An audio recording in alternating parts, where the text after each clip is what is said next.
Ngasi amuk miyamgidamagta puduna laksari Pebet Amasung Kai. Thaina mamangayda umang amada usek mayam ama. Kundinaduna kanabu ningthau oihensige haiduna khanaramboire.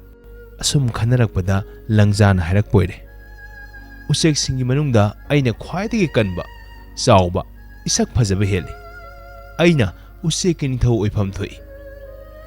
Langjagi wafam adu tabada Pebet na hai. Hahayo ngangje sajarise. Hoi bungo sajaubo lengon thungdabo. Nangna kari natik leradana ningthau oigadoribano. Ningthaudina losing leiba sarat haiba isa yangba aino oigadamnine. Tadro nangbu Pebet ki losing hainarido. Nangumba apangwana ningthau oiba yabro. Pebet ki wasita bada langjana sauman khraduna. Nangdang si hatlage. Asi haiduna Pebet lomda prang launa paisin khibabu. Pebet to tenjaimu yangna paithokredo. Langjana koitan tanabada phakidore haiba tanja aduaida losing singba Pebet na sanai bi wapal amagi manungda prang launa paisinkhre. Masa jawba langjana masu prang launa paisinduna phage tawbada sanai bi wapanda yesinduna makok kaiduna siraboire. Langjana siraba matungda Pebet na umangdugi usek punamaki ningthau oiduna mahum ka sauna saraduna matune masane nungaina matam khara khuyatu sitna pala boire. Pebet na mahum saduna leiriba mafamdo saram thokpana kai ama ngahak leitana lakpoire. Nongmadi makhoi ahum adomda khara thaplapna kai ama lakpa uredo. Pebet matai manawdo karam tawsigena khane. Pebet matuna yamna pakhatna hairakpoire. Nangbu wakhal amatadi taho haibanine. Natrabadi isasing ase kaina loin sathuki badarine. Pebet mapana haire. Pema losing na samu phabani ko. Tudu ada langa sigi matonda ai larik to sajinaduna phamduna leige. Horen kai lakpada najasing ado pangkapta kapalo. Asumna Pebet matai manawdo horen ngangna saknagadaba pudamak tathok tasin tawnaraga kai lakpa ngaiduna sem saduna leiraboire. Ngak leraga kai ado makhoigi mahum mayada laedo. Tanja adumaktada Pebet matuna masasingdubu khujapi kanna saptuna loina kabhalle. Kaplibado ngahak taraba matungda lang matonda tongliba Pebet labana khonphamdi khara kalapna yamnadi singlemna makhauga pongnapna magi nupi Pebet amombu kauduna hairakpoire. Hai nupi karigi nune angangdubu atuk yamna kabhallidubo larik to honba yadra mi. Pebet matuna khumlakpoire. Hoi bungo nasani na kadai denyo yong chandal ngakta hojikpune kai sagene kadai de kotlaga bijadoino haibani ningai na mathong jadaba ngakta pharuye mapana poko masani pharuye. Asumna Pebet labana hairakpoire.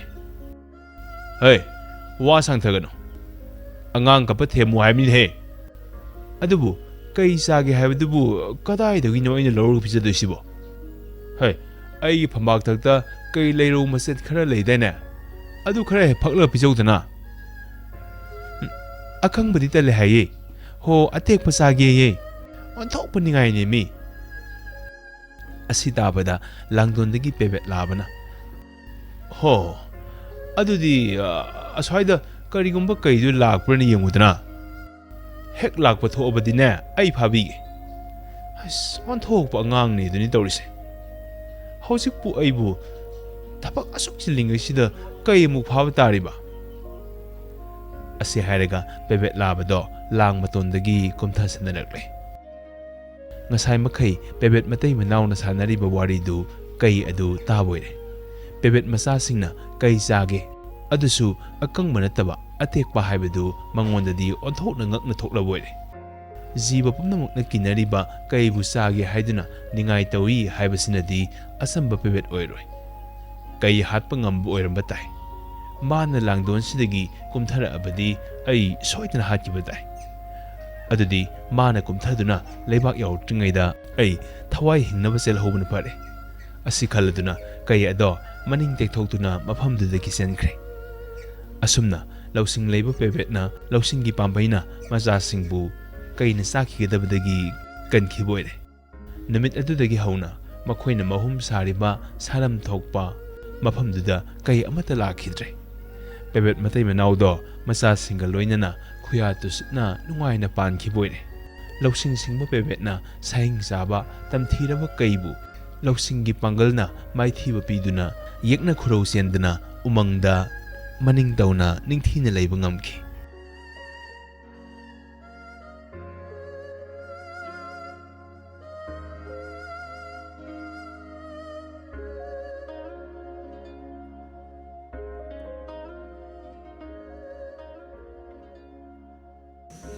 Mathangi Phungga wari asigi mamingna Lamkhununa Chak Kouba.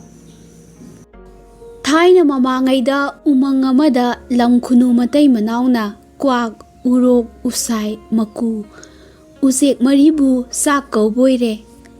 Usek marina ayuk ngantadagi iru maithazaraga sak chanaba sem saduna leire. Kwakna machil asangbadu langnaba phengtoi urokna machau macha naiba matu sangtoktuna sang mananaba honai. Usaina nura nali makuna khujin khuya takthoi. Asumna usek mari adu Lamkhunu matai manauna sak kaubadu chagadabagi lakpoire. Lamkhunu matai manausu hek ngamjawa makai honajaduna asa athak mayam ama langduna thamlami. Chakluk thare chak insang mathang haple. Madudagi Lamkhunu labana usek marigi mamangda masa ani lonaduna khurumduna haijrai. Ngasi aina ahal maribu chak kaujaribasi leijaduna kaujaba natte. Aigi ipana siramdaida ahan maribu ningsingbirami. Aikhoina awaba taraba matamda ahan marina tengbangki. Ipadi makhoigi laman singba ngamdana siba tare. Ahan maribu sak kauduna khurumjau makhoibu miraiganu asumna takpirambadagi kaujaba sakni. Haujikti sakluk thajare ahal naha khaina mathang phambiro. Salung makok phamliba khwaidagi ahal oiba usek aduna nasana su phangnaba sana thaknaba marang kaina phangnaba borni jau takbirami. Aduna sahi yengbiraga khwaidagi ahanna makokta lengsinbiu. Awat apa aikhoina hapsagani. Sakauba si harau-harauna sabiduna layoikraba ima ipa anigi ningba thunghanbiu. Lamkhunugi wasi tabada usek mari tumin wakhan tawduna lainai. Kana amata sangduna makok famba ngamnadre. Tumin amada mugeng tawduna laibadagi matam kaya marum haujinkre. Yumbunasu sak chaba sangbiro matam si thengjilakle haijai. Luribadi kanana khwaidagi ahanno kanana makok famgani haiba asini. Aduna pari purigi puya phakanarakpa tarai. Kana amata chak chaba changba ngamnadre. Thengjilakpada mayam lambanasu loinare adubu amaga pangyengta yengnaduna tawpham khangdaduna leire. Usek maridugi manungda khwaidagi mabuk lambase numituda kwak ngamaroire. Madugi mamang nongmanini du mahak kari amata cha thalaktrabani. Sakna sak lambane salukta haw athunga hapa ubane nong nusitnaga horakpane phanghaudaba tare haiduna kwakna makok ithangthangba saluktuda phan chongsankre. Madu ubada urokna saumankhraduna phat paisilaklaga matu adu ikokokna phoidatpire. Kwakna masa aniduna uroktu amuk phure makhoi adi hanba leitana phunare. Marak asida usaina prap changsilaklaga kwakna phamge tawramba makok thangba saluktu aduda phamduna chage tawrakpada uiduna leiramba makuna phat chongsinkhiduna usaigi mamaida masa anina set phurure. Asumna ꯎꯁꯥꯏꯒ ꯃꯀꯨꯒ ꯑꯅꯤꯁꯨ ꯀꯟꯅ ꯐꯨꯅꯔꯦ꯫ ꯆꯥꯛ ꯀꯧꯖꯔꯤꯕ ꯂꯝꯈꯨꯅꯨ ꯃꯇꯩ ꯃꯅꯥꯎꯅ "ꯑꯩꯈꯣꯏꯗ ꯆꯥꯛ ꯀꯧꯖꯔꯒ ꯑꯍꯜ ꯃꯔꯤꯅ ꯑꯁꯨꯝꯅ ꯐꯨꯅꯕꯤꯕ ꯑꯁꯤꯗꯤ ꯑꯣꯟꯊꯣꯛꯅ ꯅꯨꯡꯉꯥꯏꯖꯗꯦ꯫ ꯁꯤꯅꯕ ꯌꯥꯎꯔꯕꯗꯤ ꯋꯥ ꯊꯣꯛꯅꯕ ꯇꯥꯔꯦ ꯍꯥꯏꯗꯨꯅ ꯀꯟꯅ ꯈꯥꯝꯗꯣꯛꯅꯕ ꯍꯣꯠꯅꯖꯩ꯫ ꯑꯗꯨꯕꯨ ꯎꯆꯦꯛ ꯃꯔꯤ ꯑꯗꯨ ꯍꯟꯕ ꯂꯩꯇꯅ ꯐꯨꯅꯩ꯫ ꯆꯥꯛꯂꯨꯛꯀꯗꯨꯁꯨ ꯂꯣꯏꯅ ꯆꯈꯥꯏꯈ꯭ꯔꯦ꯫ ꯎꯆꯦꯛ ꯃꯔꯤꯅ ꯐꯨꯅꯔꯤꯕꯗꯨ ꯈꯥꯝꯕ ꯉꯝꯂꯛꯇ꯭ꯔꯕꯗ ꯂꯝꯈꯨꯅꯨ ꯂꯥꯕꯅ ꯎꯆꯦꯛ ꯃꯌꯥꯝ ꯇꯥꯛꯎꯔꯦ꯫ ꯎꯆꯦꯛ ꯃꯌꯥꯝ ꯃꯊꯪ ꯂꯥꯛꯂꯕꯗ ꯂꯝꯈꯨꯅꯨꯅ ꯈꯠꯅꯕꯒꯤ ꯋꯥꯍꯧꯗꯨ ꯃꯔꯤꯛ ꯆꯨꯝꯅ ꯃꯌꯥꯝꯗ ꯇꯝꯂꯦ꯫ ꯃꯈꯣꯏ ꯃꯔꯤ ꯋꯥꯔꯤ ꯋꯥꯈꯣꯡ ꯄꯨꯝꯅꯃꯛ ꯈꯪꯂꯕ ꯂꯪꯖꯥꯅ ꯀ꯭ꯋꯥꯛꯇ ꯌꯦꯡꯂꯒ ꯍꯥꯏꯔꯛꯄꯣꯏꯔꯦ꯫ "ꯍꯥꯏ ꯀ꯭ꯋꯥꯛ, ꯅꯪꯅ ꯀꯔꯤꯒꯤꯅꯣ ꯈ꯭ꯋꯥꯏꯗꯒꯤ ꯑꯍꯜ ꯑꯣꯏꯕꯅ ꯐꯝꯒꯗꯕ ꯆꯥꯛꯂꯨꯛ ꯃꯀꯣꯛꯇꯨ ꯋꯥꯍꯪ ꯄꯥꯎꯍꯪꯗꯅ ꯀꯣꯛ ꯍꯦꯛ ꯐꯝꯂꯨꯔꯤꯕꯗꯨꯕꯣ? ꯅꯪꯕꯨ ꯀꯌꯥꯝ ꯑꯍꯜ ꯑꯣꯏꯔꯒꯦꯅꯦ?" ꯀ꯭ꯋꯥꯛꯅ ꯂꯪꯖꯥ ꯌꯦꯡꯂꯒ ꯈꯨꯝꯂꯛꯏ, "ꯇꯥꯕꯤꯌꯨ ꯑꯀꯟꯕ, ꯆꯍꯤꯒ ꯌꯦꯡꯅꯔꯨꯔꯕꯗꯤ ꯀ꯭ꯋꯥꯛ ꯑꯩꯈꯣꯏꯁꯤ ꯌꯥꯝꯅ ꯌꯥꯝꯂꯦ꯫ ꯑꯗꯨꯉꯩ ꯃꯩꯇꯩ ꯂꯩꯄꯥꯛꯇ ꯏꯍꯥꯟ ꯍꯥꯟꯅ ꯇꯨꯔꯦꯟ ꯇꯦꯡꯕꯒꯤ ꯍꯥꯛꯇꯛꯇꯒꯤ ꯂꯩꯔꯛꯂꯕꯅꯤ꯫ ꯅꯣꯡꯒꯧꯕꯤꯗ ꯇꯨꯔꯦꯟ ꯇꯦꯡꯕ ꯌꯥꯎꯅꯕꯒꯤ ꯄꯥꯎꯁꯨ ꯑꯩꯅ ꯄꯤꯔꯨꯔꯤꯕꯅꯤ꯫ ꯅꯣꯡꯒꯧꯕꯤꯕꯨ ꯇꯨꯔꯦꯟꯒꯤ ꯏꯁꯤꯡ ꯊꯛꯄ ꯌꯥꯍꯟꯈꯤꯕꯗꯨꯁꯨ ꯑꯩꯒꯤ ꯄꯥꯎꯗꯒꯤꯅꯤ." ꯀ꯭ꯋꯥꯛꯀꯤ ꯋꯥ ꯇꯥꯔꯕ ꯃꯇꯨꯡꯗ ꯂꯪꯖꯥꯅ ꯎꯔꯣꯛꯇ ꯑꯃꯨꯛ ꯍꯥꯏꯔꯛꯏ, "ꯍꯥꯏ ꯎꯔꯣꯛ, ꯆꯍꯤ ꯑꯁꯨꯛ ꯌꯥꯝꯂꯕ ꯀ꯭ꯋꯥꯛꯅ ꯆꯥꯛꯂꯨꯛ ꯃꯀꯣꯛ ꯐꯝꯕꯗ ꯅꯪꯅ ꯁꯥꯎꯗꯨꯅ ꯅꯁꯥ ꯑꯄꯥꯛꯄ ꯑꯗꯨꯅ ꯐꯨꯔꯨꯏ ꯍꯥꯏꯔꯤꯕꯁꯦ ꯀꯔꯤꯒꯤꯅꯣ? ꯅꯪꯕꯨ ꯆꯍꯤ ꯀꯌꯥ ꯁꯨꯔꯕꯒꯦ?" "ꯇꯥꯕꯤꯌꯨ ꯍꯦ ꯑꯀꯟꯕ", ꯎꯔꯣꯛꯅ ꯍꯥꯏꯔꯛꯏ, "ꯆꯍꯤꯒꯤ ꯍꯥꯏꯔꯨꯔꯗꯤ ꯀ꯭ꯋꯥꯛꯈꯣꯏꯁꯤꯗꯤ ꯌꯥꯝꯅ ꯑꯉꯥꯡꯅꯤ꯫ ꯇꯨꯔꯦꯟ ꯇꯦꯡꯕꯗ ꯌꯥꯎꯈꯤꯕ ꯂꯥꯏꯅꯤꯡꯊꯧ ꯑꯗꯨꯒꯤ ꯃꯕꯨꯗꯧꯒꯤ ꯃꯇꯝꯗꯒꯤ ꯑꯩꯈꯣꯏꯗꯤ ꯂꯩꯔꯛꯂꯕꯅꯤ꯫ ꯑꯩꯍꯥꯛꯇꯤ ꯂꯥꯏꯅꯤꯡꯊꯧ ꯅꯣꯡꯗꯥ ꯂꯥꯏꯔꯦꯟ ꯄꯥꯈꯪꯕ, ꯑꯌꯨꯛ ꯅꯨꯡꯊꯤꯟ ꯃꯤꯑꯣꯏꯕ, ꯅꯨꯃꯤꯗꯥꯡꯗꯅ ꯂꯥꯏꯑꯣꯏꯕ ꯂꯥꯏꯅꯤꯡꯊꯧꯒꯤ ꯃꯇꯝꯗꯒꯤ ꯂꯩꯔꯛꯂꯕꯅꯤ." ꯎꯔꯣꯛꯀꯤ ꯋꯥ ꯇꯥꯔꯒ ꯎꯔꯣꯛꯅ ꯀ꯭ꯋꯥꯛꯇꯒꯤ ꯍꯜꯂꯤ ꯍꯥꯏꯕꯁꯤ ꯊꯥꯖꯔꯗꯨꯅ ꯎꯁꯥꯏ ꯌꯦꯡꯂꯒ ꯑꯃꯨꯛ ꯍꯥꯏꯔꯛꯄꯣꯏꯔꯦ, "ꯍꯥꯏ ꯎꯁꯥꯏ, ꯅꯪꯕꯨ ꯆꯍꯤ ꯀꯌా ꯁꯨꯔꯕꯒꯦ? ꯑꯍꯜ ꯂꯃꯟꯅ ꯃꯀꯣꯛ ꯐꯝꯕꯗ ꯅꯪꯅ ꯁꯥꯎꯏ ꯍꯥꯏꯔꯤꯕꯁꯤꯕꯨ ꯀꯔꯤꯒꯤꯅꯣ?" "ꯏꯕꯨꯡꯉꯣ ꯑꯊꯧꯕ, ꯇꯥꯕꯤꯌꯨ", ꯎꯁꯥꯏꯅ ꯍꯥꯏꯔꯛꯏ, "ꯆꯍꯤꯒꯤ ꯋꯥꯗꯤ ꯀ꯭ꯋꯥꯛ ꯍꯣꯏ ꯎꯔꯣꯛ ꯍꯣꯏꯁꯤꯗꯤ ꯑꯉꯥꯡꯅꯤ꯫ ꯎꯁꯥꯏ ꯑꯩꯈꯣꯏꯅ ꯂꯝꯕꯥ ꯄꯥꯕ ꯌꯥꯄꯣꯟꯇꯦ꯫ ꯎꯁꯥꯏ ꯑꯩꯈꯣꯏꯗꯤ ꯑꯊꯧꯕ ꯁꯅꯥꯃꯍꯤ ꯄꯥꯈꯪꯕꯅ ꯂꯩꯁꯦꯝꯕ ꯂꯣꯏꯔꯕꯗ ꯒꯨꯔꯨꯒꯤ ꯌꯥꯊꯪꯗꯒꯤ ꯇꯥꯏꯕꯪ ꯊꯋꯥꯏ ꯃꯌꯥꯝ ꯁꯦꯡꯂꯛꯄꯗ ꯎꯆꯦꯛꯀꯤ ꯀꯥꯡꯂꯨꯞꯇ ꯎꯁꯥꯏ ꯑꯩꯈꯣꯏꯁꯤ ꯌꯥꯎꯔꯛꯂꯕꯅꯤ꯫ ꯅꯣꯡꯗꯥ ꯂꯥꯏꯔꯦꯟ ꯄꯥꯈꯪꯕ ꯇꯨꯔꯦꯟ ꯇꯦꯡꯕꯀ ꯍꯥꯏꯕꯁꯤꯗꯤ ꯉꯔꯥꯡꯇꯒꯤ ꯋꯥꯅꯤ꯫ ꯎꯁꯥꯏꯒꯤ ꯋꯥꯁꯤ ꯇꯥꯕꯗ ꯃꯐꯝꯗꯨꯗ ꯇꯤꯜꯂꯝꯕ ꯎꯆꯦꯛ ꯄꯨꯝꯕ ꯄꯨꯡꯉꯛ ꯉꯛꯈ꯭ꯔꯦ꯫ ꯉꯁꯥꯏ ꯃꯈꯩ ꯑꯍꯜ ꯑꯣꯏ ꯍꯥꯏꯔꯤꯕꯁꯤꯗꯤ ꯀꯥꯟꯅꯗꯕ ꯋꯥꯅꯤ꯫ ꯎꯁꯥꯏꯅ ꯂꯣꯏꯅ ꯍꯜꯂꯝꯂꯦꯗꯅ, ꯂꯪꯖꯥꯅ ꯈꯟꯈꯤ꯫ ꯃꯇꯨꯡꯗ ꯏꯔꯣꯏ ꯂꯣꯏꯕ ꯑꯣꯏꯅ ꯃꯀꯨꯗ ꯍꯥꯏꯔꯛꯏ, "ꯎꯕꯤꯔꯕꯔꯥ ꯃꯔꯨꯞꯄꯣ?" ꯃꯀꯨꯅ ꯈꯨꯝꯂꯛꯏ, "ꯀꯔꯤꯅꯣ ꯏꯁꯨ?"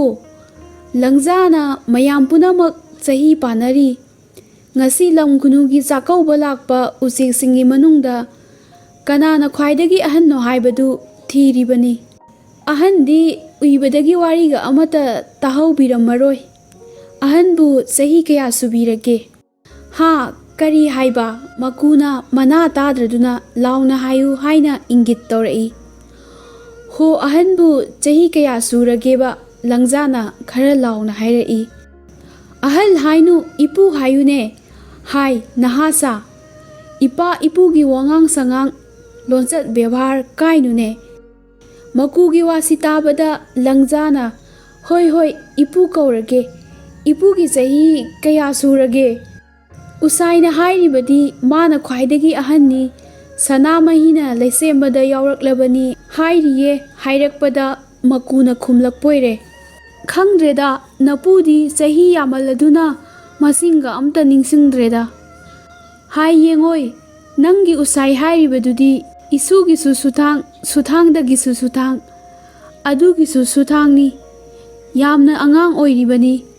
ꯃꯀꯨꯒꯤ ꯋꯥꯁꯤ ꯇꯥꯕꯗ ꯉꯛꯄꯅ ꯎꯆꯦꯛ ꯃꯁꯦꯟ ꯑꯃꯒ ꯑꯃꯒ ꯌꯦꯡꯅꯩ꯫ ꯂꯪꯖꯥꯁꯨ ꯃꯃꯤꯠ ꯂꯥꯎꯊꯣꯛꯇꯨꯅ ꯃꯀꯨꯗ ꯌꯦꯡꯉꯤ꯫ "ꯑꯩꯁꯦ ꯀꯌꯥꯃꯨꯛ ꯌꯥꯝ ꯑꯍꯜ ꯑꯣꯏꯕꯒꯦ ꯍꯥꯏꯕꯗꯨ ꯍꯥꯏꯕꯤꯒꯦ ꯇꯥꯖꯧ ꯏꯁꯨꯁꯥ", ꯃꯀꯨꯅ ꯃꯈꯥ ꯁꯝꯊꯔꯛꯏ꯫ ꯃꯤ ꯁꯥ ꯎꯆꯦꯛ ꯊꯋꯥꯏ ꯄꯥꯟꯕ ꯄꯨꯝꯅꯃꯛ ꯁꯦꯝꯃꯤ ꯍꯥꯏꯔꯤꯕ ꯅꯈꯣꯏꯒꯤ ꯂꯥꯏꯅꯤꯡꯊꯧ ꯁꯅꯥꯃꯍꯤ ꯀꯧꯅꯔꯤꯕꯗꯣ ꯃꯥꯕꯨ ꯄꯣꯛꯄ ꯂꯥꯏ ꯄꯨꯝꯅꯃꯛꯀꯤꯁꯨ ꯀꯣꯛꯌꯦꯟ ꯑꯣꯏꯔꯤꯕ ꯑꯇꯤꯌꯥ ꯒꯨꯔꯨ ꯁꯤꯗꯕ ꯍꯥꯏꯔꯤꯕꯗꯣ ꯑꯩꯒꯤ ꯏꯃꯥꯛꯅꯤ꯫ ꯑꯩꯕꯨ ꯃꯥꯅ ꯏꯀꯨ ꯏꯀꯨ ꯀꯧꯏ꯫ ꯃꯗꯨ ꯇꯥꯕꯗꯒꯤ ꯂꯥꯏ ꯃꯌꯥꯝꯅ ꯑꯩꯕꯨ ꯏꯀꯨ ꯒꯨꯔꯨ ꯁꯤꯗꯕꯒꯤ ꯃꯀꯨ ꯍꯥꯏꯕ ꯃꯤꯡꯒꯧ ꯑꯁꯤ ꯀꯧꯈꯤꯕꯅꯤ꯫ ꯑꯗꯨꯗꯤ ꯍꯥꯏꯔꯣꯗꯅ ꯅꯈꯣꯏ ꯎꯁꯥꯏꯒ ꯑꯩꯒ ꯀꯅꯥꯅ ꯍꯜꯂꯦ?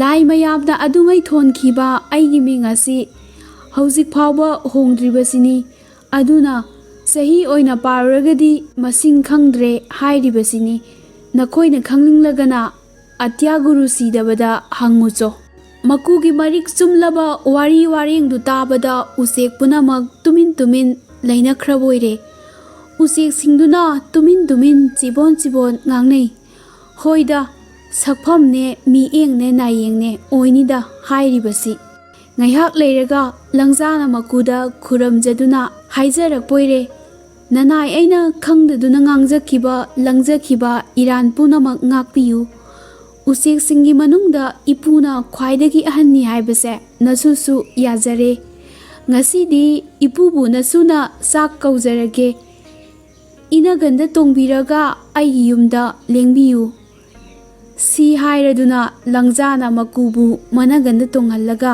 ꯎꯆꯦꯛ ꯃꯌꯥꯝꯒ ꯂꯣꯏꯅꯅ ꯄꯥꯏꯈꯤ꯫ ꯌꯨꯝꯕꯨ ꯑꯣꯏꯔꯤꯕ ꯂꯝꯈꯨꯅꯨ ꯃꯇꯩ ꯃꯅꯥꯎꯗꯤ ꯉꯛꯇꯨꯅ ꯂꯩꯍꯧꯏ꯫ ꯉꯥꯡꯕ ꯍꯩꯕꯅ ꯑꯆꯨꯝꯕ ꯁꯛꯏ ꯍꯥꯏꯕꯒꯨꯝꯅ ꯉꯥꯡꯕ ꯍꯩꯕ ꯃꯀꯨꯅ ꯎꯆꯦꯛꯁꯤꯡꯒꯤ ꯈ꯭ꯋꯥꯏꯗꯒꯤ ꯑꯍꯜ ꯑꯣꯏꯈꯤ꯫